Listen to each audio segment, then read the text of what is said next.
പാർട്ടിയെ നശിപ്പിക്കാൻ വേണ്ടി ജന്മമെടുത്തവർ ഇനി ഏത് പാർട്ടിയിൽ പോയാലും അതേ ജോലി മാത്രമേ ചെയ്യുകയുള്ളൂ. പറഞ്ഞു വരുന്നത് പത്മജ വേണുഗോപാലിനെ കുറിച്ചാണ്. കോൺഗ്രസ് വലിയ ബഹുമാനത്തോടെ കാണുന്ന കോൺഗ്രസിൻ്റെ ലീഡർ കെ കരുണാകരൻ്റെ മകളാണ് പത്മജയെങ്കിലും അവർ കാലെടുത്ത് വച്ച ഒരിടവും നന്നായി പോയിട്ടില്ല രാഷ്ട്രീയത്തിൽ. തദ്ദേശ തെരഞ്ഞെടുപ്പിൽ ഇപ്പോഴിതാ തൃശ്ശൂരിൽ BJPക്ക് പണി കൊടുത്തിരിക്കുകയാണ് പത്മജ. തദ്ദേശ തെരഞ്ഞെടുപ്പിൽ തൃശ്ശൂർ കോർപ്പറേഷനിൽ BJPക്ക് വിമത സ്ഥാനാർത്ഥികൾ സജീവമായിരിക്കുന്നു പത്മജയെ കൊണ്ട്.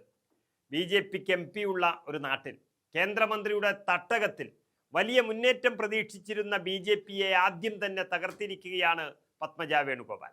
അതായത് സ്ഥാനാർത്ഥി നിർണയത്തിലെ അട്ടിമറിയിൽ പ്രതിഷേധിച്ചുകൊണ്ട് പാർട്ടിയിൽ നിന്നും പ്രാദേശിക നേതാവ് സുജിത്ത് ആദ്യം രാജിവെച്ചു. പത്മജ വേണുഗോപാലിൻ്റെ സമ്മർദ്ദത്തിൽ സുജിത്തിൻ്റെ വാർഡിൽ BJP സ്ഥാനാർത്ഥിയെ ആർക്കും വേണ്ടാത്ത ഒരാളെ നിർത്തിയതിൽ പ്രതിഷേധിച്ചാണ് രാജി. വടൂക്കര 41-ാം ഡിവിഷനിലാണ് BJP പ്രവർത്തകർ അങ്ങനെ ഒരു സ്ഥാനാർത്ഥിയെ കണ്ട് രാജിയിലേക്ക് പോയത്. ഇപ്പോഴിതാ BJPയുടെ നിലപാടിൽ പ്രതിഷേധിച്ച് 20ഓളം പ്രാദേശിക ഭാരവാഹികൾ അതിന് പിന്നാലെയും രാജിവെച്ചിരിക്കുന്നു. നമുക്കറിയാം 2020 കോർപ്പറേഷൻ തെരഞ്ഞെടുപ്പിൽ തന്നെ 5ഓളം സീറ്റുകൾ BJPക്ക് തൃശ്ശൂരിൽ ലഭിച്ചിരുന്നു. എന്നാൽ അതിനുശേഷം BJPയുടെ അഭിമാനകരമായി മാറിയ ഒരു ഇടമാണ് തൃശ്ശൂർ എന്ന് പറയുന്നത്. കാരണം ചരിത്രത്തിൽ ആദ്യമായി തൃശ്ശൂരിൽ ഒരു MP, അതും ലോകസഭാ MP വോട്ടിലൂടെ ജയിച്ചു. മാത്രമല്ല ചില മണ്ഡലങ്ങളിൽ കൂടുതൽ കിട്ടിയ വോട്ടുകൾ BJP ശരിയായി മനസ്സിലാക്കി അതെല്ലാം പിടിച്ചു നിർത്താനുള്ള ശ്രമവും ആരംഭിച്ചിരുന്നു. അതിനിടയിലായി ഏറ്റവും അനുയോജ്യമായ ഒരു കാലഘട്ടമാണ് ഇത് എന്ന് മനസ്സിലാക്കി തദ്ദേശ തെരഞ്ഞെടുപ്പിൽ BJP ശക്തി തെളിയിക്കാൻ വേണ്ടി പോകുകയായിരുന്നു. അതുവഴി നിയമസഭയിലേക്ക് ഒരു പ്രതീക്ഷ വെച്ചു. പക്ഷേ പത്മജയെ പോലുള്ളവർ വന്ന് പാർട്ടിയെ ഉപ്പുവെച്ച കലം പോലെയാക്കുകയാണ്. അതാണിപ്പോൾ തൃശ്ശൂരിൽ കണ്ടത്. പ്രാദേശികമായി പിന്തുണയില്ലാത്ത ഒരാളെ സ്ഥാനാർത്ഥിയായി മേൽഘടകത്തിലൂടെ സ്വാധീനം ഉപയോഗിച്ച് പത്മജ കെട്ടിത്താഴ്ത്തുകയായിരുന്നു. ഇതിനെതിരെ കത്ത് നൽകിയിട്ടും പരിഗണിച്ചില്ല.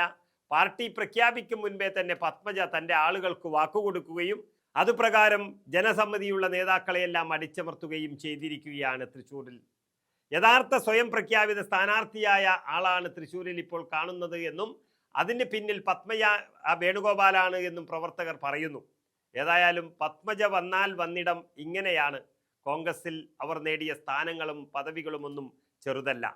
ചെറുപ്രായത്തിൽ തന്നെ മുകുന്ദപുരം എന്ന കോൺഗ്രസിൻ്റെ അല്ലെങ്കിൽ UDFൻ്റെ കോട്ട കൊത്തളത്തിൽ മത്സരിപ്പിച്ചിട്ട് പോലും അവിടെ ലക്ഷത്തിലേറെ വോട്ടുകൾക്കാണ് തോറ്റത്. അതുപോലെ തേറമ്പിൽ രാമകൃഷ്ണൻ എന്ന കോൺഗ്രസ് നേതാവ് പതിറ്റാണ്ടുകളോളം MLA ആയ തൃശ്ശൂർ നഗരത്തിൽ 2 തവണയാണ് MLAക്ക് മത്സരിപ്പിച്ചത്. 2 പ്രാവശ്യവും തോറ്റു. അങ്ങനെ KPCC ജനറൽ സെക്രട്ടറിയാക്കി, KTDCയുടെ ചെയർപേഴ്സണാക്കി. അങ്ങനെ കോൺഗ്രസ് അവർക്ക് നൽകാത്ത സ്ഥാനങ്ങളില്ല. എന്നിട്ട് പോലും ഒരു ദിവസം കോൺഗ്രസിനെ ഉപേക്ഷിച്ച് വലിയ പദവികളും പണവും തേടി BJPയിലേക്ക് പോയി. BJPയിൽ പോയിട്ടോ BJPയിലും എടുത്തിരിക്കുന്ന പണി എന്ന് പറയുന്നത് കുത്തിത്തിരിപ്പും സാധാരണ പ്രവർത്തകരെ ജനസമ്മതിയുള്ള നേതാക്കളെയെല്ലാം ചവിട്ടിത്താഴ്ത്തുന്ന പണി തന്നെയാണ്. അങ്ങനെ പത്മജയെ കൊണ്ട് തൃശ്ശൂരിലെ BJP നാമാവശേഷമാകുന്നു എന്ന് പറഞ്ഞാലും തെറ്റില്ല.